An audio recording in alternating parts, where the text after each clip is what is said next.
Bienvenidos al vídeo tutorial número 12 del curso de programación para todas las edades en Scratch. En este vídeo tutorial de hoy vamos a ver lo que son las extensiones de Scratch y lo que nos permiten hacer. De vuelta al editor de Scratch, a lo largo de los anteriores videotutoriales hemos ido viendo cómo por defecto tenemos una serie de categorías en las cuales se engloban todos los bloques de código que podemos utilizar, cada uno de ellos para diferentes funcionalidades, como por ejemplo los bloques de movimiento, por ejemplo para controlar la posición y el movimiento de nuestros personajes, la apariencia para poder cambiar los disfraces, el sonido para poder hacer que emitan sonidos, los eventos para poder detectar y lanzar diferentes situaciones, control para poder hacer que tomen decisiones o que repitan ciertas operaciones, los sensores para poder detectar, por ejemplo, la posición del ratón o, por ejemplo, poder detectar la pulsación de teclas, operadores, que son los que nos han permitido hacer tanto operaciones matemáticas como expresiones condicionales para la toma de decisiones, variables que nos han permitido definir identificadores en los que meter diferentes valores para hacer cálculos o para controlar ciertas partes de la ejecución de nuestro script, y finalmente aquí a la parte de abajo vemos un pequeño botón que es añadir extensiones. Bien, junto a todas estas categorías, las extensiones lo que nos permiten es añadir más categorías con más bloques de control. Estas extensiones forman parte de la librería de Scratch y pues podemos encontrarnos que existen unas cuantas. Algunas de ellas las podemos utilizar directamente, como por ejemplo son las de música, lápiz, sensores de vídeo, texto a voz, traducir, ¿de acuerdo? En algunos casos, de hecho, van a necesitar conexión a internet, como por ejemplo nos indica aquí. Esto quiere decir que tanto la de texto a voz como la de traducción requiere conexión a internet, no van a poder funcionar si ejecutamos nuestro Scratch, nuestra aplicación de Scratch en un dispositivo sin conexión a internet. De igual manera existen, por ejemplo, otras librerías, otras extensiones que requieren, por ejemplo, el estar conectados a diferentes dispositivos, como por ejemplo son los dispositivos robóticos de tipo Lego, tipo Widow, Boss, Mindstorms de la compañía de Lego o Microbit, ¿de acuerdo? Entonces vamos a empezar probando alguno de estas extensiones para ver un poquito en qué consisten, y para ello vamos a empezar con la de lápiz. Al añadir esta nueva extensión, vemos que aparecen una serie de bloques de control nuevos, que básicamente lo que nos permiten es hacer que nuestros personajes, al moverse, dejen un trazo y permitan proyectar líneas, figuras de diferentes colores y diferentes trazos. Los bloques que podemos ver, básicamente nos permiten borrar toda la pantalla, nos permiten bajar y subir el lápiz, que nos va a permitir hacer como si el personaje bajara un lápiz, de tal manera que al empezar a moverse, cualquier movimiento que haga, dejaría un trazo. Subir el lápiz lo que haría es hacer que no deje trazo, es decir, que la figura pueda seguir moviéndose sin dejar ningún trazo. Y luego los demás bloques nos permiten fijar un color, cambiar el trazo, es decir, el grosor del trazo que vaya dejando el boli, etcétera. Para hacer este ejemplo hemos prescindido de nuestro personaje predilecto Isidoro y hemos cogido un elemento con un disfraz del tipo de lápiz, que podemos directamente cogerlo de la librería de disfraces de Scratch poniendo pen, ¿ok? Y nada, simplemente un personaje con un único disfraz. Lo hemos colocado en la posición 0 y sí es importante, le hemos dado un tamaño 20 para que se vea mejor el trazo, porque si no es muy grande. Nos hemos hecho un pequeño script, ¿vale? En este script, lo que vamos a hacer es que nos dibuje un cuadrado. Para ello, empezamos haciendo que se borre toda la pantalla, que el lápiz se sitúe en la posición 0, apuntando a la dirección 90, que es por defecto hacia la derecha, y luego a partir de ahí le decimos que se baje el lápiz, con lo cual el elemento empezará a dibujar, a proyectar una línea cuando se mueva, y en una repetición de 4 veces que se mueva 30 pasos y gire 90 grados. Esto nos va a dar 4 lados de 30 pasos cada uno con unos ángulos de 90 grados, o sea, un cuadrado, y al final que se suba el lápiz.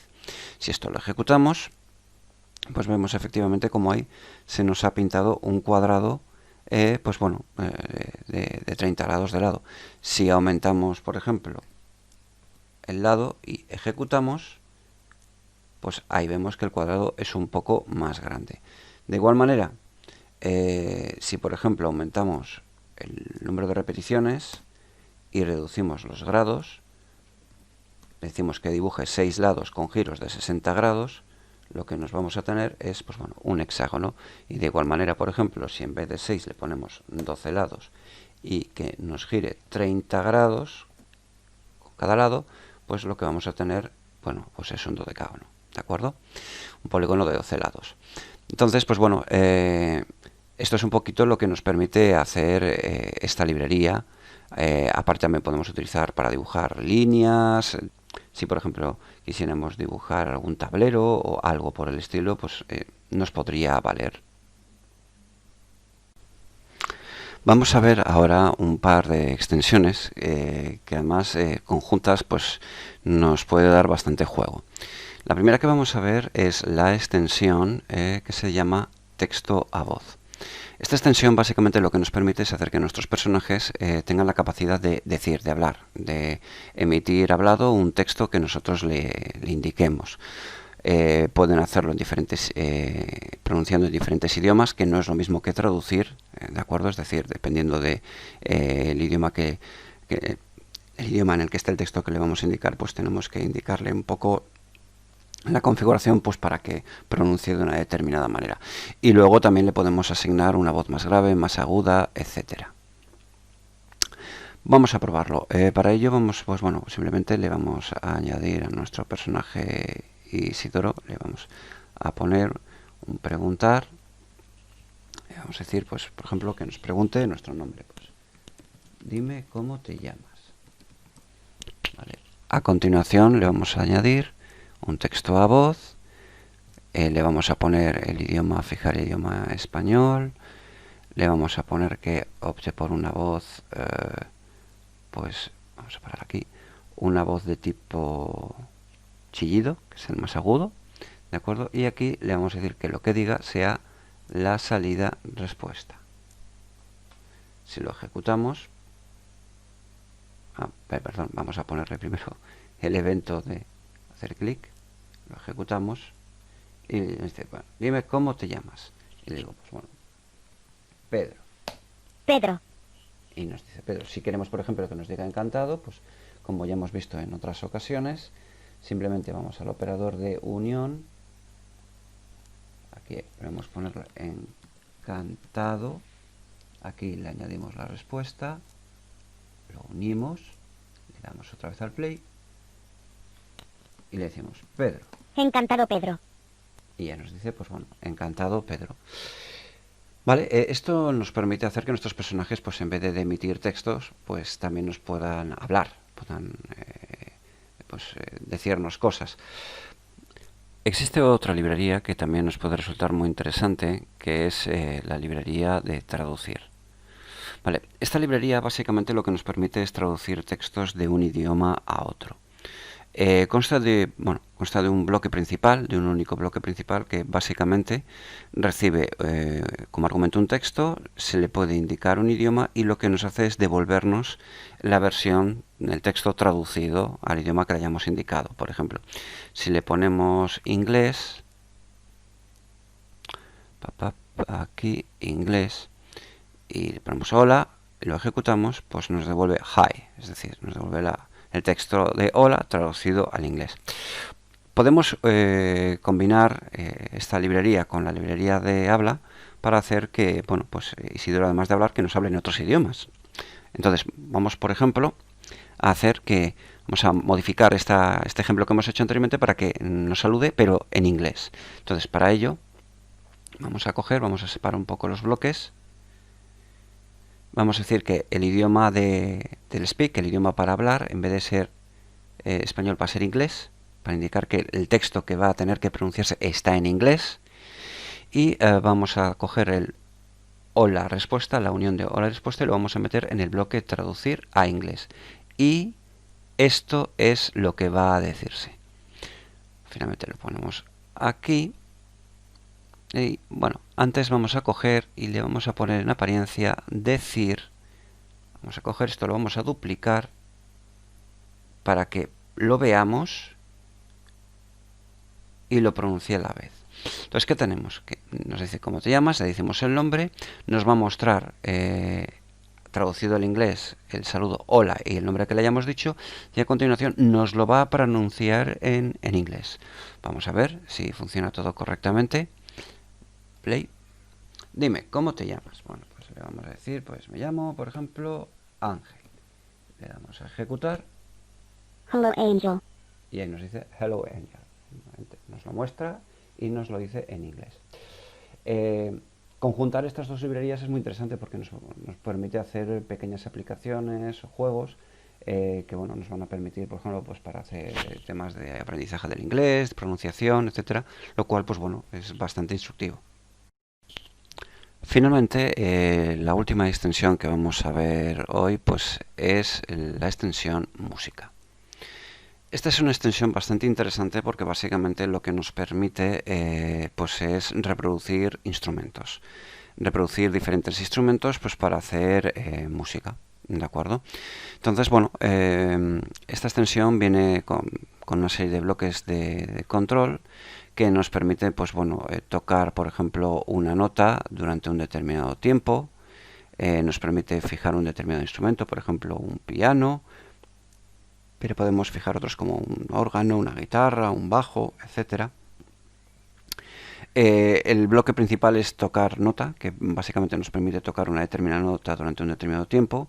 De hecho, si ajustamos aquí la nota, pues podemos probar la nota que queremos que suene. ¿De acuerdo? Y el tiempo que queremos que suene. El tiempo va especificado en tempos, ¿de acuerdo? Que es como, digamos que es el tempo al que queremos que funcione la música y es en función de ello lo que van a medir cada una de las diferentes notas. Existen, por ejemplo, también una que es silencio, que lo que nos permitiría es introducir un silencio de un determinado tempo entre dos notas. Y luego también, pues bueno, evidentemente tenemos dos bloques que nos permiten, pues bueno, ajustar el tempo para que sea más rápido, para que sea más lento, etcétera. Entonces, bueno, para ver un poquito cómo funciona esto, vamos a hacer una pequeña práctica. Bueno, vamos a ver una pequeña práctica de lo que se puede hacer, un ejemplo práctica de lo que se puede hacer con esta librería en concreto. Bueno, para ello hemos creado tres personajes, ¿de acuerdo? Un personaje que hace piano, que es un piano, básicamente, en el cual, pues bueno, hemos añadido una serie de bloques ya, ¿ok? Que bueno, básicamente lo que hacen es pues fijar un piano y repetir 4 veces una serie de notas, cada una de 0,25 tiempos, que sería un cuarto del tiempo. Entonces, bueno, sería 4 notas tocadas 4 veces y otras 4 notas tocadas otras 4 veces. Si la ejecutamos podemos ver un poco el sonido. 2, 3, 4 y ahora el siguiente. 2, 3, 4. Ahora vuelvo a empezar porque tenemos todo montado en un bloque, con lo cual todo se ejecuta 4 veces. Bien. Por otro lado, luego tenemos aquí pues dos coros, por así decir. Aquí los tenemos. ¿De acuerdo? Que bueno, pues entran 8 tiempos después y bueno, pues con coro pues tienen aquí una serie de notas. Vamos a ver. Hay que esperar 8 tonos, 8 tiempos, pasados los cuales, pues bueno, empiezan a sonar.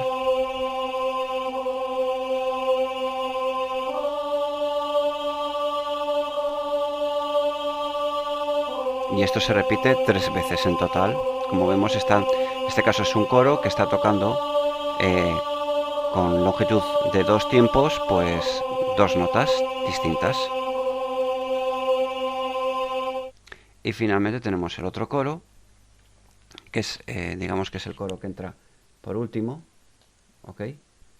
En el cual, pues bueno, este entra 16 tiempos más tarde y bueno, pues para lo que hace es básicamente tocar otras notas también de tipo coro, si lo ejecutamos.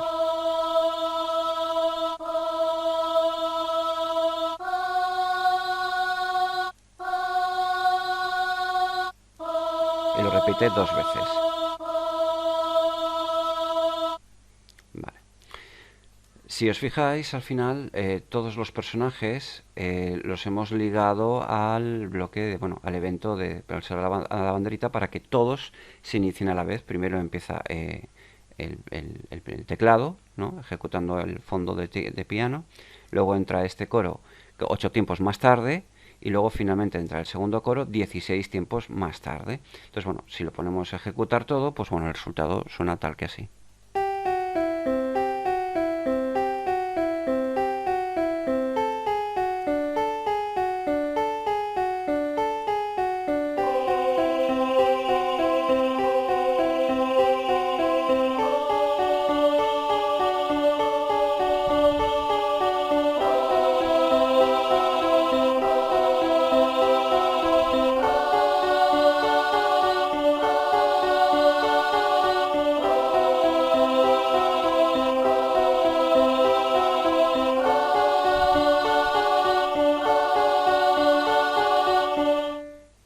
Y bueno, pues esta es una pequeña demostración de lo que bueno se puede hacer un poco con esta librería. Indicar que bueno, pues cada uno de los personajes puede llegar a tocar varias notas a la vez si lo definimos, si lo separamos en diferentes bloques de código. Pero bueno, también podemos crear diferentes personajes de tal manera que cada uno como que se ocupe de un instrumento y podremos llegar a hacer pues bueno, pues música con un poco con diferentes instrumentos sonando a la vez, lo cual pues bueno también es interesante para hacer temas musicales. Y con esto pues hemos llegado ya al final de este video tutorial número 12 del curso de programación para todas las edades en Scratch. En siguientes videotutoriales nos vamos a ocupar de aspectos ya avanzados de programación, como es la creación de nuestros propios bloques de código, ver cómo es posible, y también lo que es el almacenaje de estructuras de valores que pueden servirnos ya para cosas un poquito más sofisticadas. Hasta entonces, permanecer atentos y nos vemos.